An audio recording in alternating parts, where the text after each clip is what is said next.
syllabus. So the link to where you're going to submit your reports is under the syllabus, so if you need to find it, it's right there. I did email it to everybody, but if you missed it, it's right there.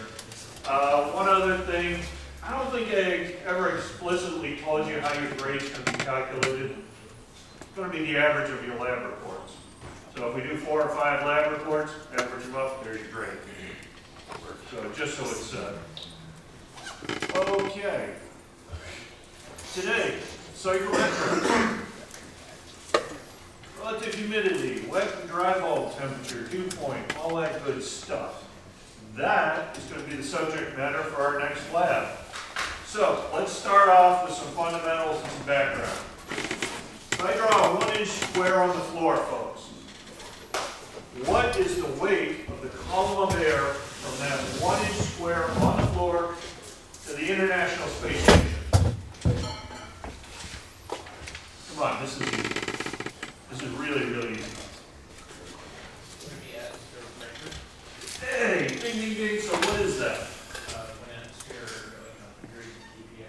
101 kPa, 14.7 pounds. So that column of air is 14.7 pounds up to the International Space Station.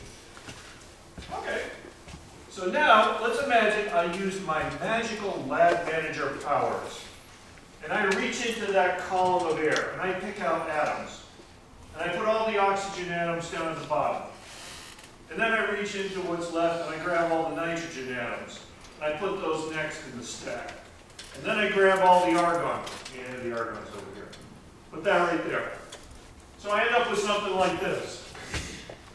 I end up with my 1-inch square, and I got the oxygen at the bottom. Well, actually, I labeled it nitrogen. Work with me.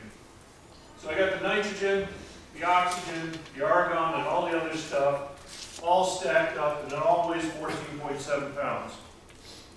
Okay? We know that pressure equals rho GH. So I've got a mass of stuff pushing down. This mass of stuff is pushing down onto this stack of stuff. And this mass of stuff is pushing down on all the rest of it. So you can kind of infer Dalton's law of that. Dalton's law of partial pressures. So the sum of the partial pressures in that column is equal to 14.7 psi. Okay, not too hard, pretty easy.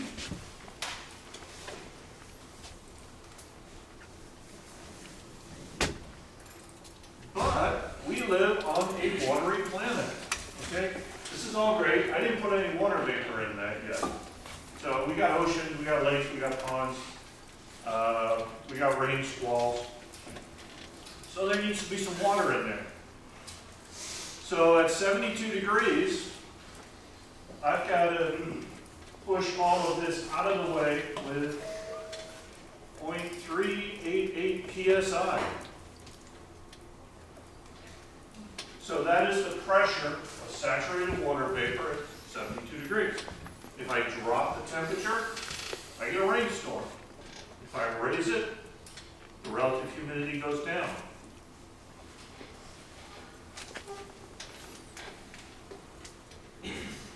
Okay, the other thing it does is if I put water vapor in this, okay, water vapor has an atomic weight of 18.02 grams per mole. Air, on the other hand, has a weight of 28.97 grams per mole. So I got stuff taking up space. I got stuff subtracting from the total pressure, but it weighs less, it's less dense. So if I've got a whole bunch of water vapor in this air column, pressure goes down. Because the water vapor weighs less. It's displacing all this heavier stuff. Okay, so that's why in a hurricane, barometric pressure goes down. You got a bunch of water vapor displacing all the heavy stuff. It's also why airplanes don't fly worth a damn in very humid climates. So if you're in Billings, Montana at 10 below zero, man, that airplane wants to come off the ground. You got nice, cold, dense air. none of that lightweight water vapor stuff. She's ready to fly. Whereas you go down to El Salvador at, 110 degrees and 90% relative humidity, that same airplane, which is now not making as much power, is an absolute pig to get off the ground. If any of you folks are Cessna pilots, you will absolutely know what I'm talking about. So in my days of flying Piper Cubs, cold dry day, that Cub wanted to just launch to the heavens. Whereas on a hot day, yeah, not so much. I was using most of the runway. Okay, so if I have, say, 72 degrees and I've got 0.388 psi worth of water vapor in there. Okay, then I've got fully saturated water vapor in there, but that's assuming I've got enough mass to do that. Okay, what if I don't? Say I've only got like 0.2 psi of water vapor in this column. Okay, so you're below the actual holding capacity of the air for that temperature. So that's where we get into something called relative humidity. So if I only have, say, 0.2 psi right here, that's what I got. That's the holding capacity, and this is from the steam tables, folks. So then I would have 52% relative humidity. I'm at 52% of the holding capacity of that air. So as the temperature goes up, saturated steam pressure goes up, atmosphere can hold more moisture. So this is all cool, this is nifty, but the easier way to deal with this is something called the psychrometric charts. Right? So have you guys all seen this? Everybody seen this in thermo? I'm getting some no's. Okay. All right, that's good. You guys are calibrating me. So when you want to figure out what your relative humidity is, what your amount of water vapor in the air compared to its holding capacity is, we typically have this little gizmo called a sling psychrometer. And it is two thermometers. One has a little sock on it, and you dip that sock in water, and you spin that sling psychrometer around like this. And hold on to it or it'll go flying.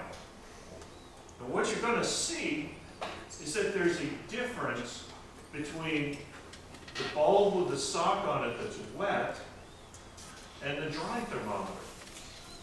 So what we do, we've got, so we have dry bulb temperature here, and then we have wet bulb temperature on these diagonal lines. So you run your sling psychrometer,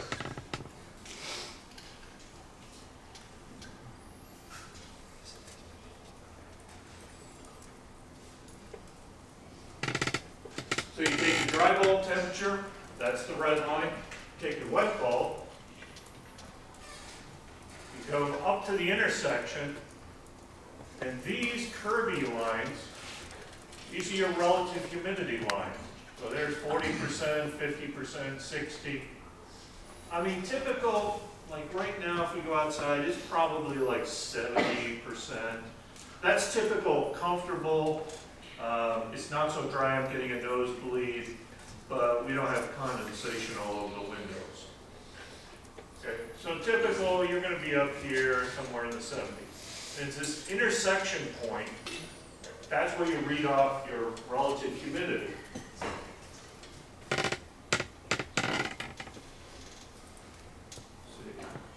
So again, this is just a pictorial diagram of what I described with the sling psychrometer. So you got moving air. You can either spin this tool around, or you can have air blowing, and then you've got one plate that is dry that you measure the temperature of, and then you got some wet plate and you measure the temperature of that.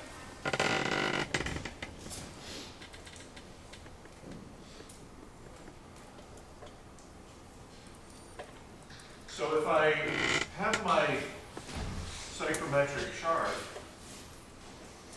one of the things I can see, let's see, we'll organize this a little better.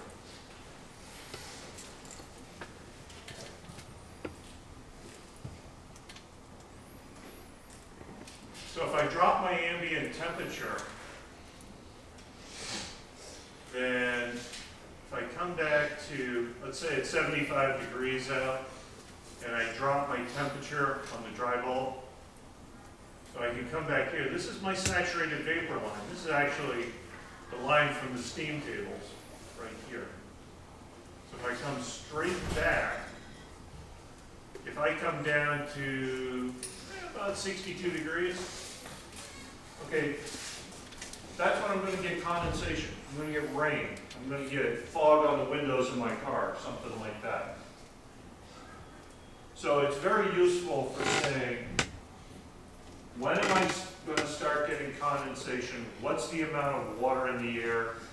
It answers those kinds of questions.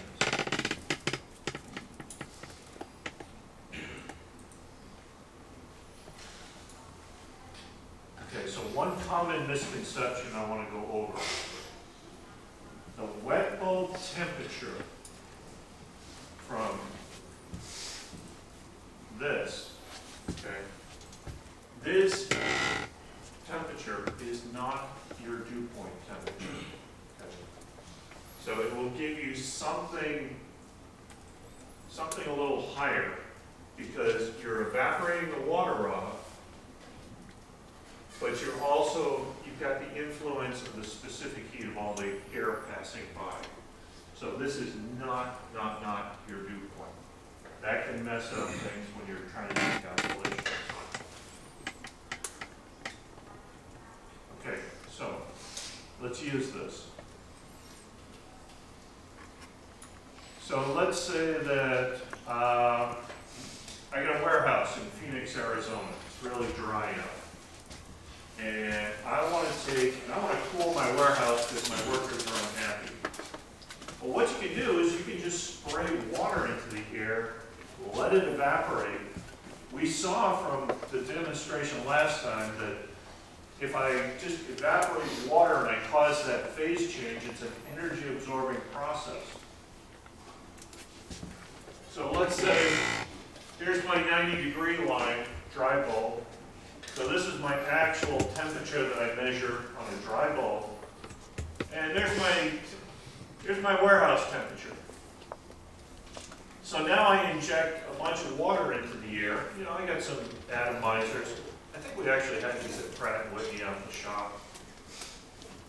And if I raise the relative humidity to 100%, which might be a little sticky, but it's actually going to lower the actual temperature down to about 81 degrees, which is a whole lot more comfortable.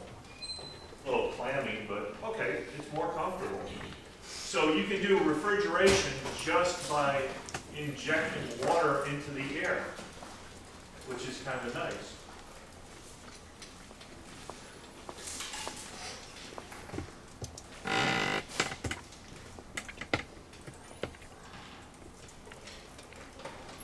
Another example, and this one, I'm hoping one of you guys becomes a billionaire on this one, okay?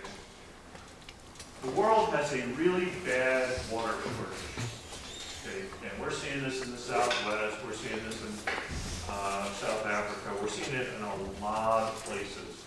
And personally, I think, I won't see it, but you guys will see the days of atmospheric water harvesting going on, because we just don't have enough rain with global warming. The water's still in the air. There's a lot more water than there ever was, okay, but it's just not falling. So maybe we got to go get it with some technology. There's your chance to become billionaires. So make that company happen. Okay, so if we cool saturated air, maybe we're in Southeast Asia. Let me tell you something. Places like Saudi Arabia, Okay, I had an all-expense paid tour there. Man, that place is humid. They say the desert is dry. Yeah, wrong answer. Okay, so if we cool saturated air from 30 degrees C, 86 F, to 10 C, how much water per cubic meter will we condense? Okay, well, we can get this off psychrometric charts.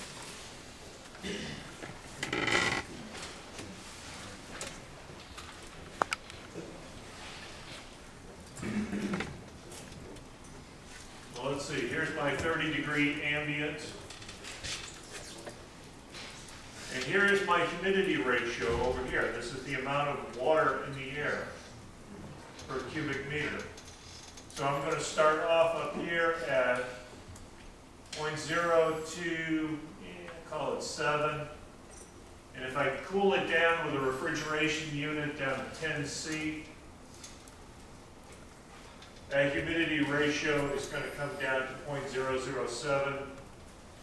So I'm looking at about 0.02 kilograms per cubic meter of air.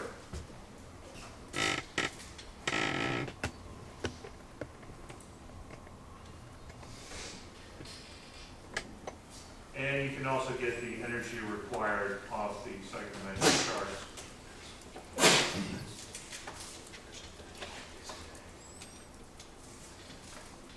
Okay, we can also do this by the steam tables. So let's say you run your sling psychrometer and you find out that the relative humidity is 70%. Pressure is going to be saturated vapor times 0.7. So it's actually going to be this. Okay, so we've got a pressure, we've got a known volume. We could throw some ideal gas law at that. And we could actually get the mass of the water.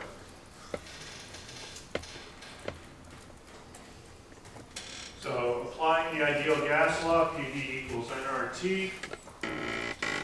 And we'll substitute number of moles, N is equal to mass divided by molar mass. Solving, plug, chug, 0.016. Okay. This might just be important to you. So let's talk about what we're going to do for our next lab. You are actually going to do all of this good stuff.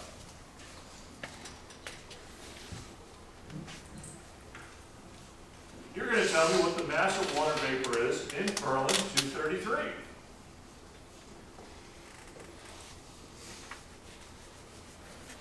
So you're going to need to data log the temperature of an aluminum plate in moving air under wet and dry conditions.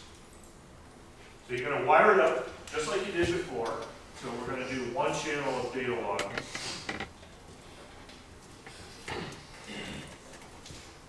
And I got these cute little muffin fans. So I got a little fan blowing, and it's 15 inches away from the aluminum plate with the temperature sensor. Same setup you had before. And what we're going to do is we're going to data log this for, say, like 2 minutes. Okay, that's our dry bulb temperature. Then, I'm going to ask you to cut a piece of paper towel. We're going to put it on our sensor plate. We're going to wrap it underneath so it doesn't blow off. And we'll wet this down with some water. I've actually got the water already in the lab. So we got to make sure that the water is at room temperature so we don't have to compensate for specific heat of a change in water temperature. And then you're going to data log that for, what did I say? I think it's every 15 seconds for 20 minutes. Basically, you're going to data log it till you get to the minimum temperature, and then it's going to start to dry out and the temperature is going to go back up. So you're going to go and find that minimum temperature. That's going to be your wet bulb temperature. From there, you can go to the psychrometric chart. You get your relative humidity. Once you got your relative humidity, you got the temperature, you know what the vapor pressure of water is for saturated water vapor. Throw the ideal gas law at it. Bob's your uncle, you got the mass of water in 233.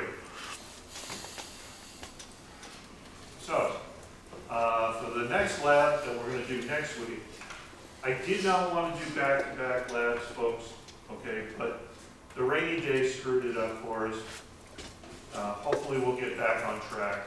There's no more outdoor labs. There's nothing that should stop us from, a week off in between, because I want to go lab demonstration, and we'll probably get through like 4 or 5 labs, and that will be adequate for this class. Okay, so first thing, graph the wet and dry bulb temperature as a function of time in minutes. Make sure it's in your report. I want to see the pretty picture. Determine the relative humidity from the psychrometric chart. Show your wet and dry bulb temperature lines on the chart, just like I did with the red and blue lines. So grab a screenshot of that psychrometric chart. Show me where you're looking at. Show me that you know how to read the relative humidity point. Okay. So what's the water vapor pressure in the room if it's at 100% relative humidity? That's a state table. What's the actual water vapor for the relative humidity you determine? Go calculate that. And then yesterday I went in with a tape measure, and there are the dimensions of 233 that you can use. So, not very hard, okay, but a good exercise. So you're going to tell me there are X number of kilograms of water in the room if we condensed it down and put it in a bucket. Okay, so there you go, that's it. Another short lecture. Are there any questions? Are there any questions from the other lab? Anything we need to go over? Meaning of life questions, whatever? All right, should be pretty straightforward. If you got questions, office hours are today 2 to 4. Either come by Project 202 or just come see me, and I will get you some questions. Thank you for coming. It's been fun.